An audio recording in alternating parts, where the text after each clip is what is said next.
there lived a young girl named Adora. She was as beautiful as the morning sun, with eyes that sparkled like the river under the moonlight. But beauty was not her only gift. She had a heart as kind as the earth that gives without asking, and a voice so sweet that even the birds paused to listen.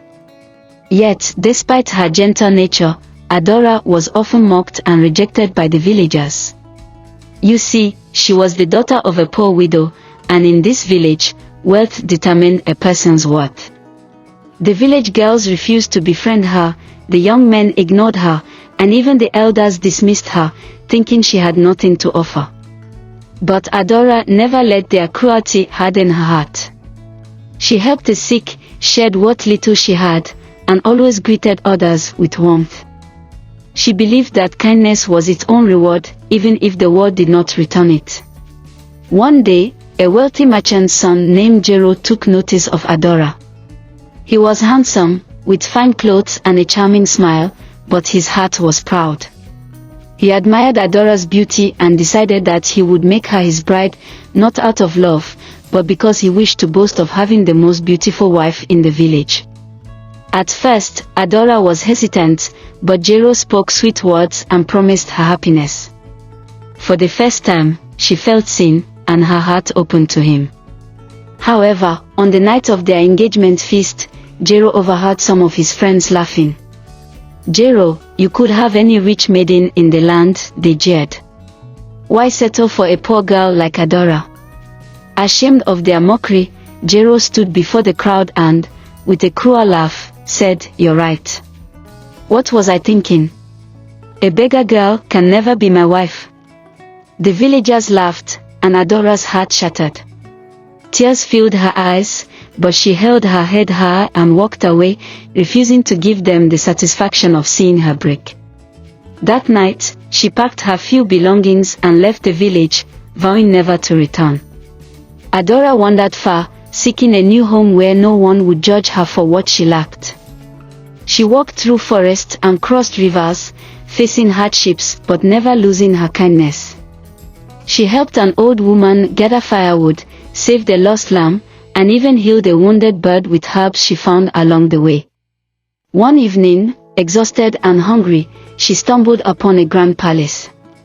She had never seen anything so magnificent: towers that kissed the clouds, walls made of gold, and gardens filled with flowers of every color. Just as she was about to turn away, thinking such a place was not for someone like her, she heard a soft voice behind her. "Are you lost, fair maiden?" She turned and saw a man dressed in fine robes, but unlike the wealthy men she had known, his eyes held kindness rather than pride. I seek shelter for the night," she said, lowering her gaze. "Then you shall have it," the man said with a smile. What Adora did not know was that this man was Prince Eldrick, the heir to the kingdom.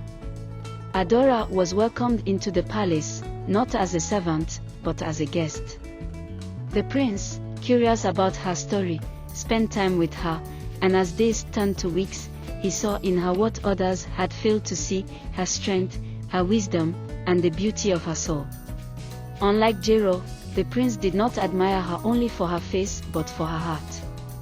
He noticed the way she treated the palace staff with respect, how she smiled at the smallest joys, and how she never spoke ill of those who had wronged her. Soon, he realized he had fallen deeply in love. One evening, as the sun painted the sky in hues of gold, Prince Eldrick knelt before Adora. "You came here as a wanderer, but I see now that you were always meant to be a queen. Adora, will you be my wife and rule beside me?" Tears filled Adora's eyes, not of sorrow, but of joy. She had once been cast aside, but now she was cherished by a man who truly saw her worth. "Yes," she whispered. News of the prince's engagement spread across the land, reaching even the village Adora had left behind. The same people who had scorned her now gasped in shock. Jero, upon hearing the news, felt a sharp sting of regret.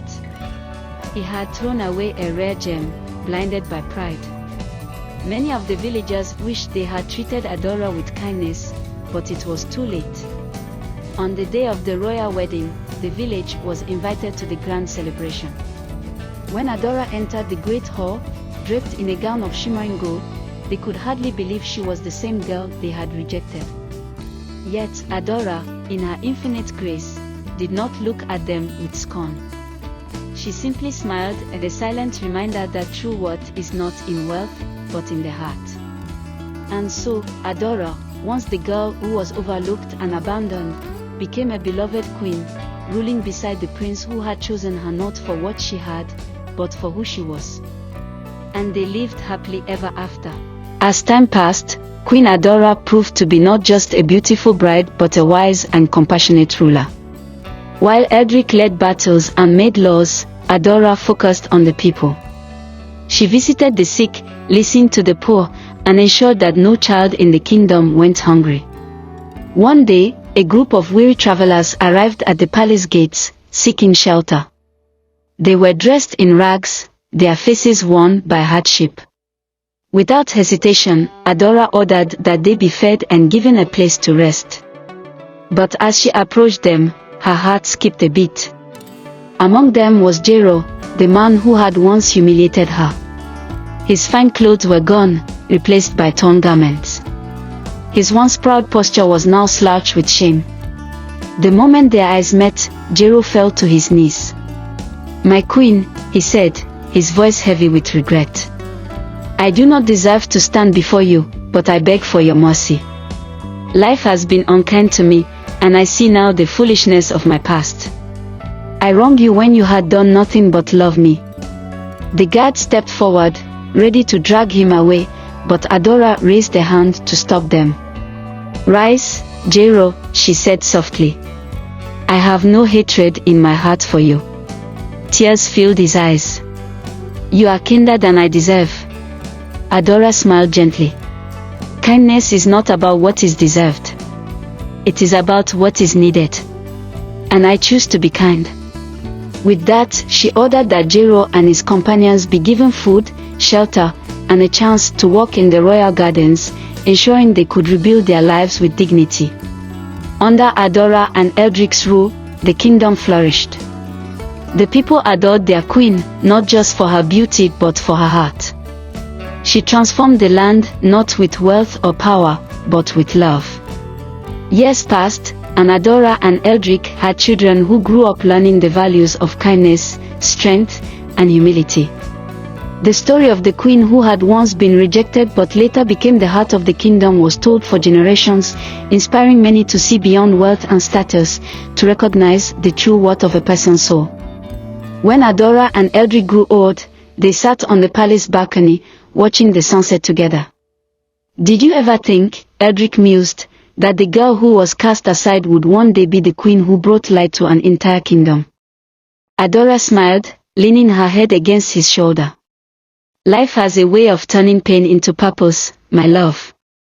And so, the girl who was once overlooked, the girl who had known sorrow and rejection, became the queen whose name was spoken with love for centuries to come. And they truly lived happily ever after.